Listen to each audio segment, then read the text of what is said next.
Assalamualaikum warahmatullahi wabarakatuh. Waalaikumsalam. Bismillahirrahmanirrahim. Alhamdulillahirabbil alamin wa bihi nasta'inu ala umuri dunya waddin. Wassalatu wassalamu ala asrofil anbiya'i wal mursalin sayyidina Maulana Muhammadin wa ala alihi wa sahbihi ajmain. Amma ba'd.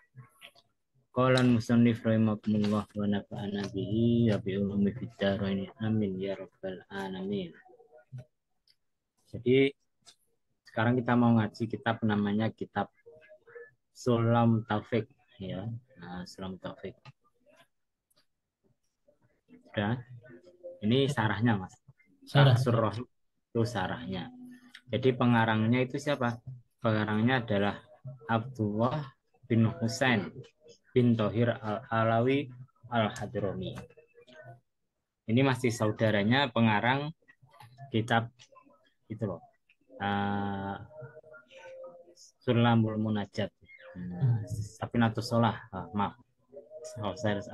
Pamannya dari pengarang kitab Safinatus Sholat. Kalau pengarang Safinatus Sholat itu adalah Al Habib bin Umar, Abdullah bin Umar bin Yahya. Nah ini adalah pamannya kalau tidak salah. Jadi sebelum kita mulai, kita kirimkan dulu Fatihah kepada pengarangnya, yaitu Syekh Abdullah Al Habib Abdullah bin Husain bin Tair bin Muhammad bin Hasim Baklawi. Beliau ini dilahirkan di Yaman, di Tarim, Tarim Yaman. Tarim itu kotanya para wali, para habib. Sebelum kita mulai, kita kirimkan Fatihah kepada beliau. Mudah-mudahan bisa memberikan manfaat kepada kita semua, bisa diamalkan meskipun cuma sedikit, tidak seluruhnya, sehingga kita dapat barokah dari kitab ini. Ila hadiniyah as-solihah al-fatihah.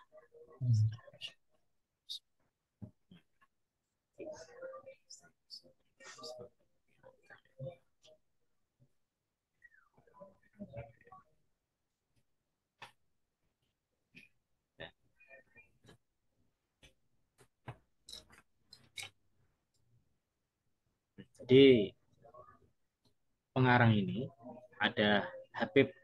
Habib itu keturunan dari Kanjeng Nabi. Kalau di sini ada gelarnya belakangnya namanya Baklawi. Baklawi itu artinya adalah masih keturunan dari Sayyidina Ali. Namanya Baklawi. Jadi beliau itu salah seorang ulama yang terkenal dan termasuk kalau tidak salah itu di Yaman, di Tarim itu ada 10 ulama yang terkenal, salah satunya adalah Muhammad Abdullah bin Husain bin Tohir ini, termasuk juga Abdullah bin uh, Yahya kemarin itu, yang kalau kita ngaji kitab Safinatus Sholah itu beliau adalah pengarangnya.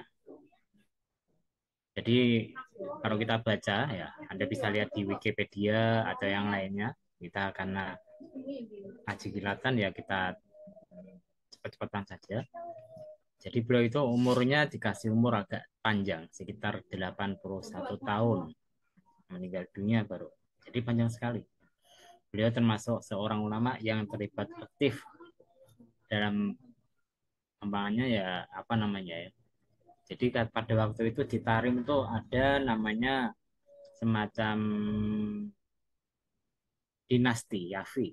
Dinasti Yafi itu dinasti tapi tidak mengamalkan ajaran-ajaran agama Islam. Kemudian beliau termasuk salah satu tokoh revolusi bersama saudaranya akhirnya menggulingkan dinasti Yafi itu. Nah, kemudian mendirikan dinasti yang Islami. Ini sekilas ya. Jadi selain beliau ahli kitab, ahli toriko, tapi beliau juga aktif dalam gerakan politik.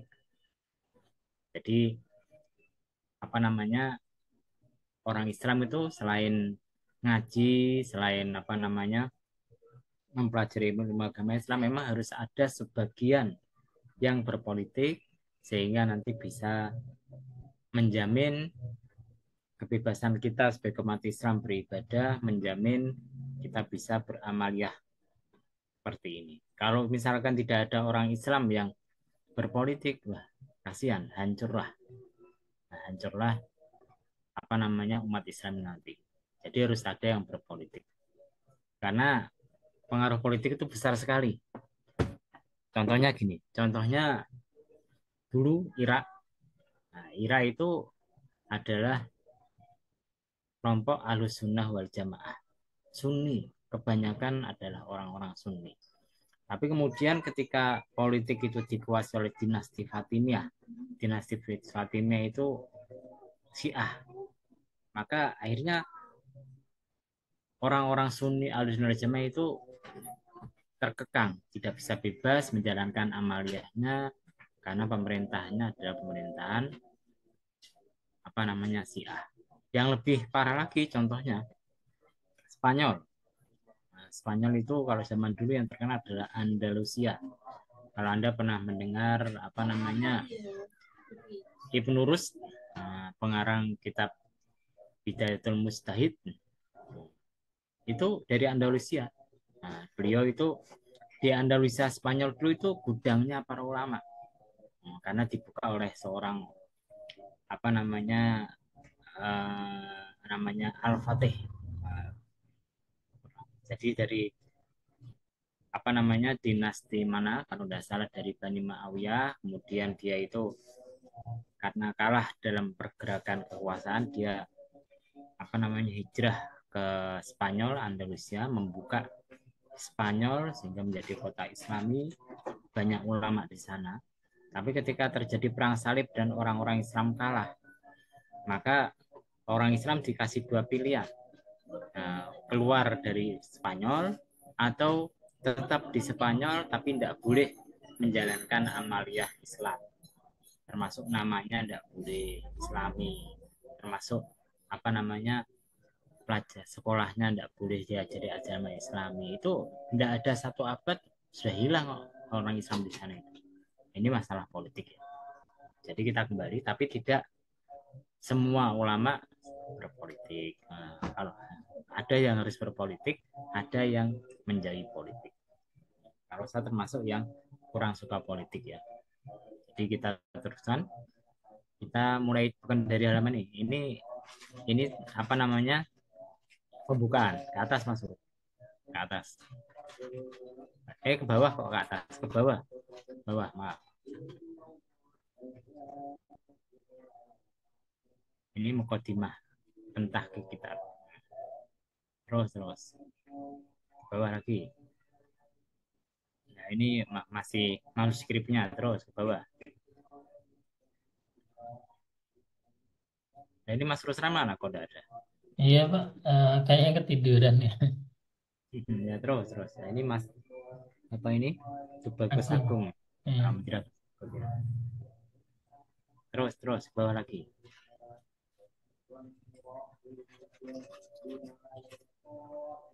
Nah, ini masih manuskrip. Nah, ini nih. Atas.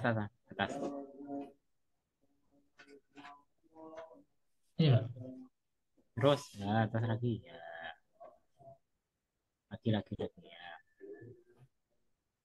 Nah, Nah, sudah ini. Jadi kita mulai kitab ini dengan bacaan Bismillahirrahmanirrahim. Bismillahi kelawan nyebut asmane Allah Ar-Rahmani kamaulas Ar-Rahimi tur kamoho asih. Jadi berbicara tentang masalah Bismillahirrahmanirrahim itu seperti saya terangkan itu banyak sekali.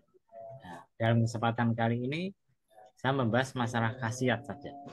Jadi di kitab ini namanya kitab Is'adur Rafiq wa Bugiyatus Sodik, ya ini juga sarahnya Sulam Taufik juga diterangkan bahwasanya salah satu khasiat dari Bismillahirrahmanirrahim itu kalau Anda membacanya 12.000 kali. Nah, setiap 1.000 kali selesai Anda sholat sunnah 2 rakaat. Insya Allah kalau ada kemudian habis itu setelah 12.000 membaca Bismillah itu, kemudian Anda baca sholat kepada kanjeng Nabi, insya Allah setiap keperluan yang Anda inginkan, hajat yang Anda butuhkan, itu akan dipenuhi sama Allah Subhanahu wa taala. Jadi ini caranya. Baca bismillah 12.000 kali, setiap 1.000 kali berhenti sholat sunnah 2 rakaat. Setelah selesai 12.000 kali, Anda itu kemudian baca sholat kepada kanjeng Nabi, kemudian berdoa dengan apa yang Anda inginkan. Ini salah satu khasiat dari bismillahirrahmanirrahim. Atau misalkan kalau Anda mau ketemu sama orang, Anda takut, Anda ingin berwibawa, Anda ingin dihargai, maka ada caranya juga. Caranya Anda cari kertas, tulis bismillahirrahmanirrahim sebanyak 625 kali, kemudian kertasnya dilipat, kemudian ditaruh di kopiah atau di topi atau di mana pokoknya di bawah. Insya Allah itu Anda akan menjadi orang yang disegani. Ini kata pengarang kitab Isadur Rafiq. Dan katanya mujarab, artinya sudah dicoba berkali-kali dan bisa. Nah, ini contoh khasiat bismillahirrahmanirrahim. Nah, masih banyak sebetulnya di kitab Isadur Rafiq itu banyak. Nah, yang paling gampang mungkin ini mungkin bisa dipraktekkan, tapi saya tidak menjamin mujarab atau enggak. Kalau Anda sakit kepala, ambil kertas, tulisi sebanyak 21 kali, ditaruh di tempat yang sakit tadi. Insya Allah katanya sembuh, katanya gitu. Kalau memang bisa ya nanti obat flu, obat sakit kepala tidak lakuin. Nah, tapi ya dicoba aja lah. Nah, gitu loh. Sebenarnya banyak mas, banyak khasiat-khasiatnya Bismillahirrahmanirrahim. Nah, termasuk gini misalkan kalau Anda itu apa namanya punya anak yang bodoh, tidak pinter-pinter, disuruh ngaji, tidak mau, disuruh belajar, tidak mau, maka ikut pengarang kitab ini, pengarang kitab Isadur Rafiq, beliau mengatakan apa namanya, tulislah Bismillahirrahmanirrahim, bukan tulislah, bacalah Bismillahirrahmanirrahim sebanyak 786 kali. Jadi di depan Anda itu ada air, bacakan Bismillah sebanyak 786 kali, setelah itu ditiup, habis itu diminumkan kepada anaknya tadi. Insya Allah anak yang bodoh itu jadi orang yang cerdas. Katakan semacam itu. Mau dipraktekkan monggo. Kalau saya jarang praktekkan ya, saya percaya aja lah.